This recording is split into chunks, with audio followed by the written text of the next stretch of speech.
So he's Christian. How is he Jewish? See, again, now, Suhail, I'm trying to be nice to you, but this is what happens. Muhammad makes you stupid. I think you want to be illiterate like him. Did you forget the conversation that a Jew is someone ethnically, not religiously, or is the kissing the black stone damage your brain? I did kiss the black stone, so maybe. You did kiss it, right, when you did Hajj? I did Umrah.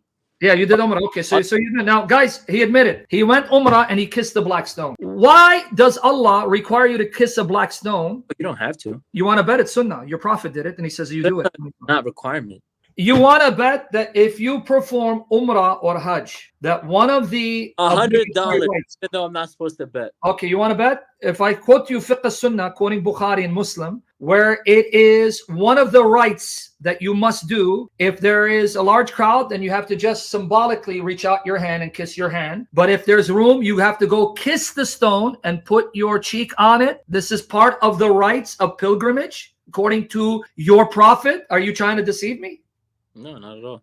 Okay, so again, why did your prophet make you kiss a black stone when even Umar ibn al-Khattab said, when he went to kiss it, he goes, I know that you're a stone that neither harms nor benefits. Had I not seen the Messenger of Allah doing it, I would not have done it. Why? The black stone is we say it's the universal center of the universe. Okay, what if I tell you, according to your prophet, your black stone will come on the day of judgment and will defend you and make Allah forgive you? I never heard of that. What if I show you from the sound a hadith, your prophet said that black stone will come to life with eyes and a mouth, and it will fight for you and intercede for you, making Allah forgive you? I know that the only person that intercedes for me on the day of judgment is Prophet Muhammad. You didn't answer the question. See, this is why we're getting frustrated. I'm going to ask it a third time. Okay, I'm going to see. I like threes. Okay. Gosh. What if I show you from the sound Sahih Ahadith that your prophet said the black stone will have eyes and a mouth, and it will intercede and fight for you, make Allah forgive you? What are you going to say about your prophet? You're going to say he's a pagan? No. Why not? Because the pagans said the same thing. In your Quran, the pagans told your prophet, the reason why we worship the stones and the idols is so that they can bring us near to Allah. That's in chapter 39, verse 3 of your Quran. Read it. 39, verse 3, it says that the only reason why we worship them is so that they can bring us near to Allah. Because by honoring them, we're hoping they will intercede and bring us closer to Allah. That's exactly what your prophet said the black stone will do. You said 39, so you're no better than the pagans. 39:3? Yes, read it. Unquestionably, for Allah is the pure religion, and those who take protectors besides him say we only worship them that they may bring us nearer to Allah in position. Why did the pagans worship the statues and the stones? We only worship them that they may bring us nearer to Allah in position. But guess what? How did they worship the stones and the idol? They would kiss it. They would put their face on it. And one of them was the black stone. So Muhammad condemns them for doing that, but then he has you pagans doing the same thing. No, because the things, the idol, whatever you want to call them, were inside the Kaaba. Not all of them, they were not. No. Well, I mean, one tradition says that the statue of Hubal was outside on the top. There's some outside, but for the most part, they're all inside. Can you forget trying to say, because you just admit even outside. Do you understand why they did it? Let's try the logic again. Yeah, so Allah could be... So what's the difference between those pagans and you pagans when you're doing the same thing? Because we're not worshiping the stone. We're worshiping... Yes, you are. When you kiss it and you put your cheek on it, that's exactly what the pagans did to their idols and stones for the same reason. Because your prophet says when you kiss it and you put your cheek on it, it will come to life and defend you before Allah. Oh Allah, he used to lick me and smooch me, so forgive him. You're no different than the pagans, dude. I guess. Here, let me show it to you. So you're a pagan. You don't worship one God. You're a pagan. You have many gods. Here's one. Here's the link. Right here. Well, can you click on it so you don't think I'm lying here?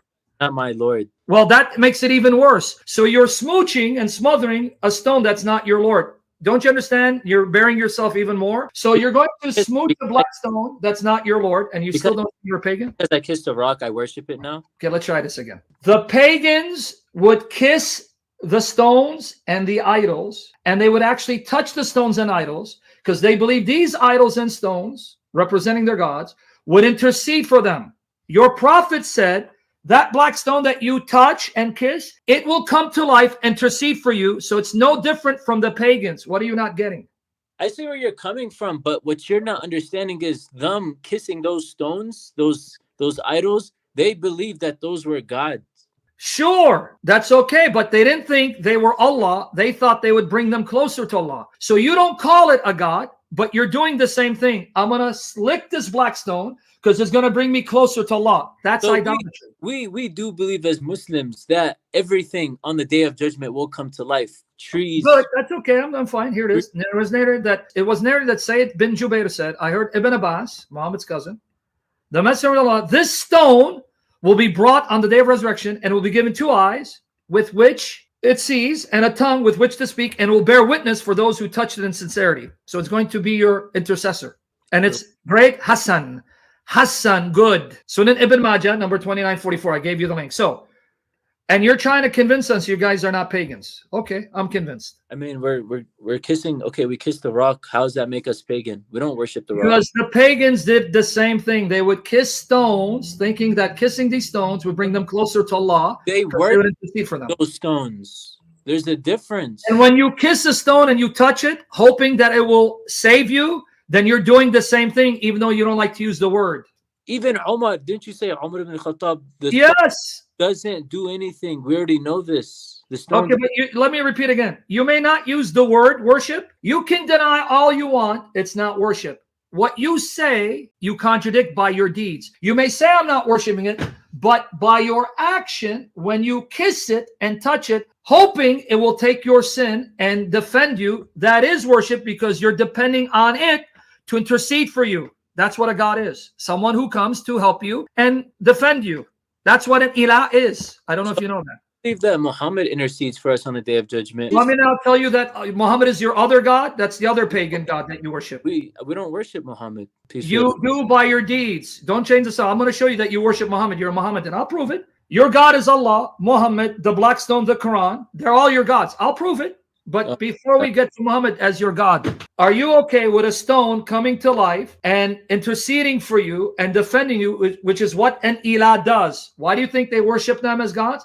Because they are our protectors and defenders. So you may not call it a god, you may not call it worship, but when you're kissing it to honor it and touching it to revere it and trusting that it will defend you, that's what an idol is, an ilah, a god is. You know why the black stone forgives us? Yeah, because Muhammad is a pagan. No, it's because it's a rock. Yeah, so this is your brain on a rock. See, when you get stoned, this is what it does to your brain. So you're stoned. So it's a rock. So, and you still don't hear what you just said. So it's a rock. And that rock is going to rock on the day of judgment and save you.